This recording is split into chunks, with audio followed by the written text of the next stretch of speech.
Welcome again to another YouTube video. It's your girl Princess Inta, and today we have a special guest on the channel. It's my mom. Yeah, my mom. She looks young, I know. Yeah, that's my mom. Anyways, please, if you are a returning subscriber, I love you.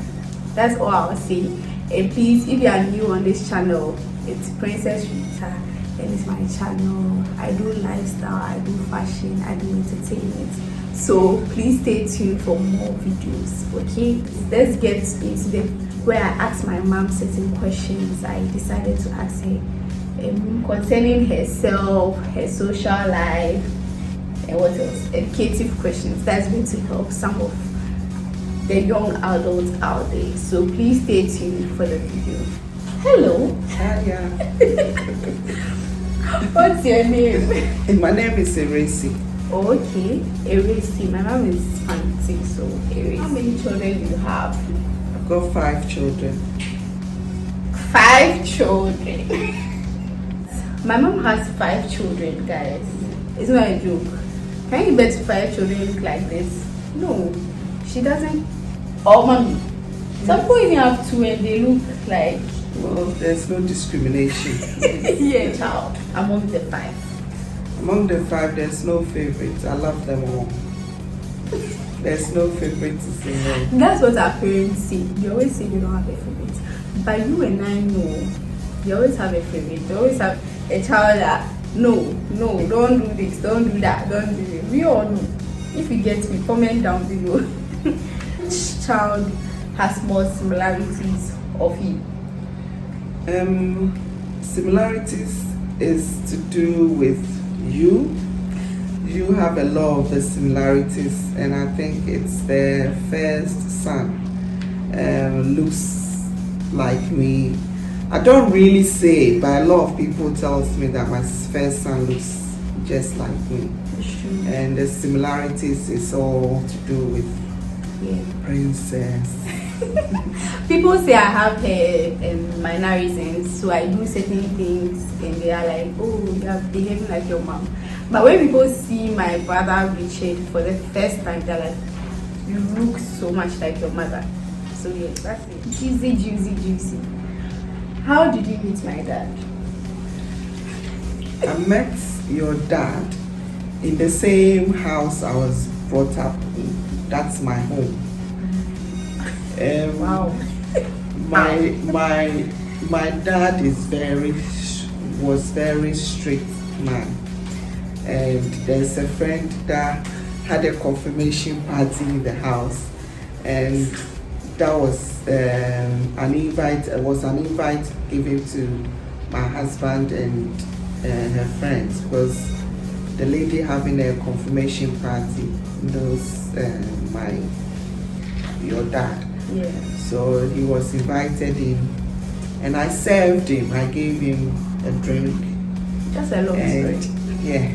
That's a long He story. said thank you. So that's how I met him. Yeah, so that's how my mom met my dad. So grandma, dad, like you met dad, and what was her reaction like? My mom was not very happy. You know, back then, you can't even tell your parents you've got a boyfriend, because my household was not like that. You can't come and tell dad or mom that you've got a boyfriend. So it took time. I think I remember when I told my husband, well, their dad, that I have to introduce you to my mom, because she's becoming more suspicious of my outing. So well, he said, well, we'll see what will happen. I told my mom, and my mom was like, what? Really? Where did you meet this man? Yeah, So yeah, it took time. A typical African mom, like my mother. Smart. Like how do you know that okay, there was the right time for me to be with someone, to be in a marriage that you doing everything? I think when you meet the right person, you know you've met the right person. And when I met your dad, he was homely, he was responsible, and I think a lot of qualities that I saw in him, and I felt like, yes, this man will be my husband. Well, he said I will be his wife. But one thing to the other, he helped me with my finishing school, finding a job. So you could see that this man is ready to have you as a wife. Yeah. So that was all the qualities that I saw in your dad. But then the person can see that, but maybe you're not ready to be in the marriage like that for me. Because right now, young people are like, they are not ready yet. Like, they always give excuses. Maybe a person they are with is ready, showing all the good qualities and all that, but they are not ready to commit to someone. Yeah. So how would they know that, okay, this is high time, I want to be settled, like I want to commit to this person? You know, back then and now, it's totally different.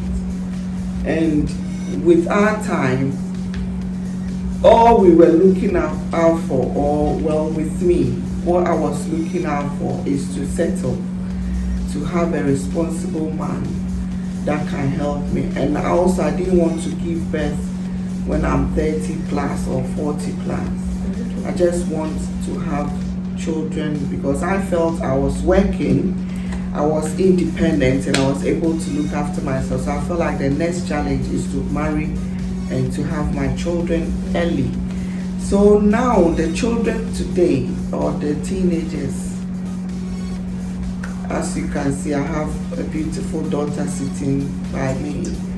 She will, it's different. You can have somebody that you can see all the qualities, but as my daughter said, you are not ready to settle. But I think now, if you should settle and get your children and everything as early as, if you are working, that's fine. Then it's more of a good aspect for you. But we all have our mindsets. So she respects everyone's mindset. So she's not going to force you to do anything that you're not ready for. I can't force you to go into a relationship and marry and settle. No, it's up to you. If you are ready for it, I'll support you. So it's everybody's perception. We are delving into your social life, like things you do and all that. So when you were in school, were you one of the brilliant students? I wasn't the brilliant, I have to be honest. I'm on YouTube, I can't lie. I wasn't one of the brilliant, but I was, I should say, when it comes to the bad ones, I'm there. When it comes to the good ones, Griffin, SU, I am there. So I was mixture of everything. Yeah, but I wasn't that part of the diplomas. No, I wasn't there. But then as time went on, you became better. So right now I see you as my role model, like with education wise, because you've achieved a lot in your at your age. Yeah. So I said, okay, if my mom has done this, then obviously I can also do the same. Which is true. Yeah. Because she said something that is very interesting. When I was her age, I wasn't that serious with school. I must admit, I wasn't that into books. Although dad is like, you have to be lawyer, you have to be accountant, you have to be that. I wasn't interested. I was into, I studied with the secretary thing, went to secretariat school and all that, but I wasn't really keen on achieving anything until I traveled out. And then I realized that, listen, without education, which I've always hammered it to my children, without education, you cannot go anywhere. So I should say I started schooling again in my 40s. In my 40s, well, I don't look that old, but you know what I mean. So I started, and to God be the glory, I've achieved a lot within that. So she has. My mom is a sharp. Maybe then she was not, but now my mom is a sharp. Be there. She's grabbing all the degrees. Be there and don't grab. Did you have a best friend at the time? Like, do you have a friend that you used to communicate with?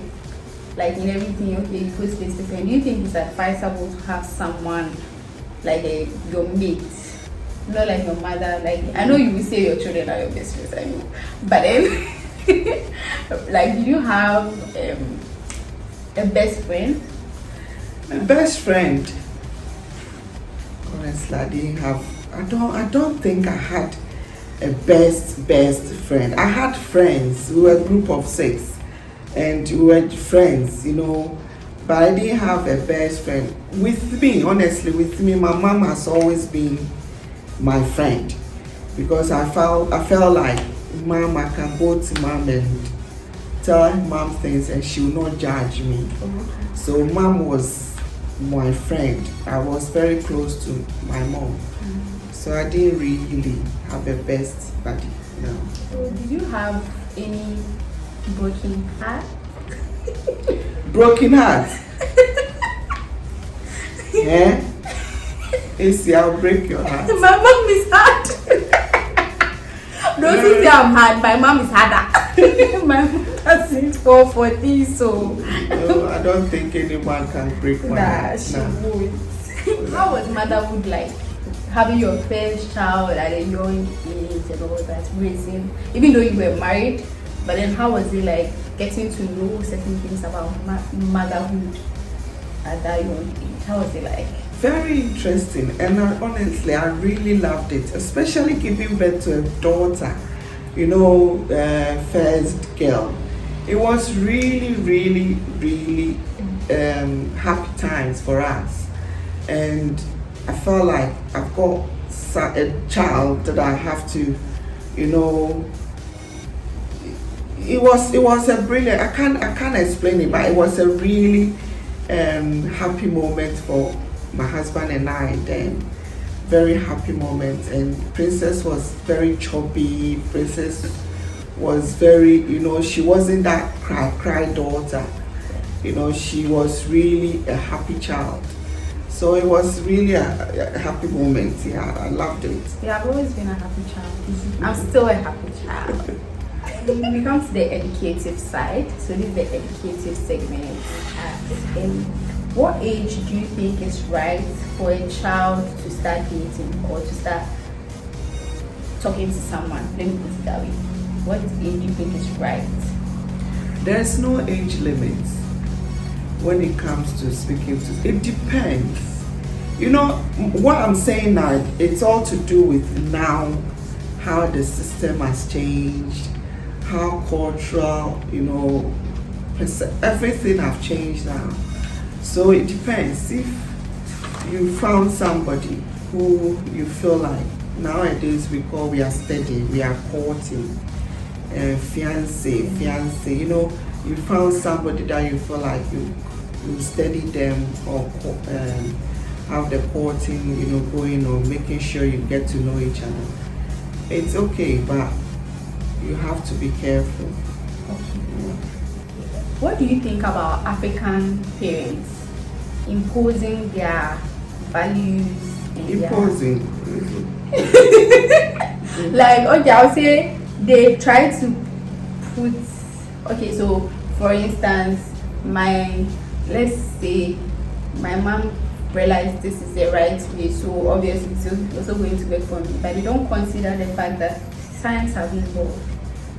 They use the olden way of doing things to, like, on us. So, like, for instance, if you used to pass this route to your house, it means the route is always going to be that same route. They don't make their children have that right to also, okay, we don't do it like this anymore, Daddy.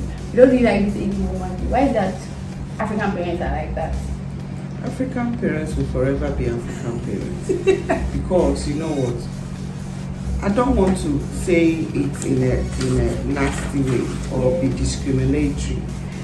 You know, with African parents, for instance, I was brought up that my dad used to tell me, if you go out and speak to a man, the name of the boy will be written on your forehead. So when you go out and you speak to a man and you come and you think, oh, it's written, John is written on your forehead, and Dad will say, so when you get into the house and you see Dad's eyes, then you know maybe John is coming on your forehead, so you are in trouble. Yeah. You know, that's the culture, that's the way I was brought up. Now children, you know, I can't impose. Impose is a strong word. I can't say I'm imposing things on my children. I've given them the freedom to do what is right. Because, you know, and also be God-fearing. Know what is right and what is not. And also be an example to other people. And, you know, it's not all about having a boyfriend. It's not all about, you know, luxury. It's not all about that. Be very, very an exemplar, you know, somebody that will set example to. Princess has got siblings, and I expect her to set that example to her siblings. So I can't impose on her, but all I can do is to guide her through and not to make mistakes. We are there, they can go out there, make mistakes and come back to us to be corrected, but I can't impose things on them. They are all growing, yeah. Okay. What advice will you give to a young adult who think it's all about having fun, later will make the money that we want, like those things? They don't really think much about their life. Everybody is different, and every household is different. And it's different from the way people are brought up. Every home has their own rules and regulations, if I should put it that way.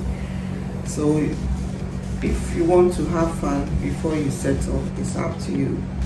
With me, all I've told my children growing up is find your feet.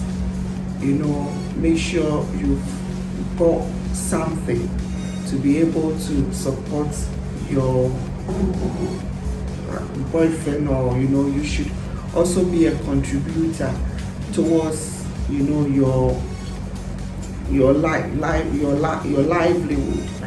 So that has always been, you know, it's everybody is different. You can have fun and then think of settling in future, but do the right thing and let God lead you in everything that you do. That's the key. Okay, so what advice will you give to your younger self? Do you think there are certain things you did that you advise yourself, like you advised me growing up, not to take that route and all that? Of course, I have loads. If I start, we won't finish now. I've been told to cut my words, so mommy talks a lot. Children, mommy talks a lot. Can you believe and imagine that? It's true. Sometimes we have to just advise or talk for them to understand that mommy talks. So this video, I'm trying, honestly, bear with me, my daughter's viewers. I'm trying to curb everything in 2 seconds. That's what I was doing. And she did it. And I'm trying. You know, with me, I think I did a lot of mistakes when I was growing up, trusting people more. And I did a lot for people more than I did to myself. I think about somebody, I won't say it's mistakes. Yeah. You know, it's nature of life and it's how you are brought up. Mom can feed, my mom can feed the whole streets. And that's the way I am.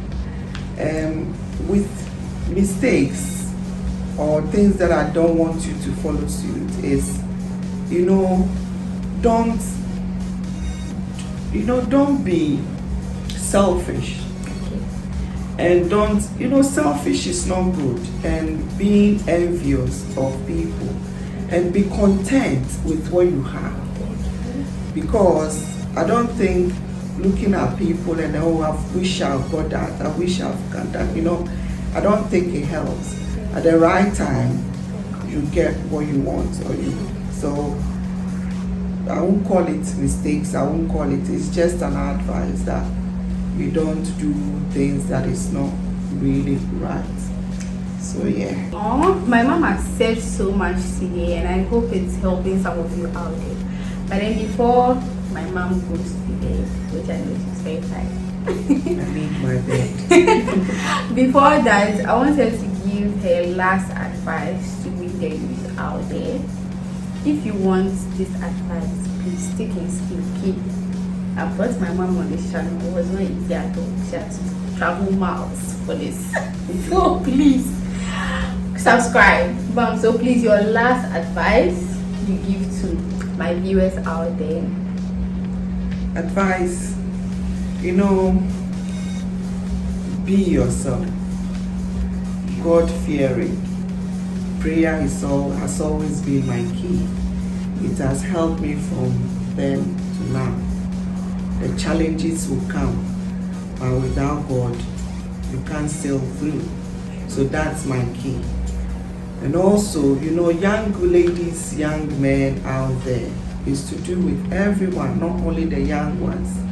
Because we elders are the ones that we have to set example for our children, children's children, children's children to follow. So I think the viewers watching us now, be yourself and love one another.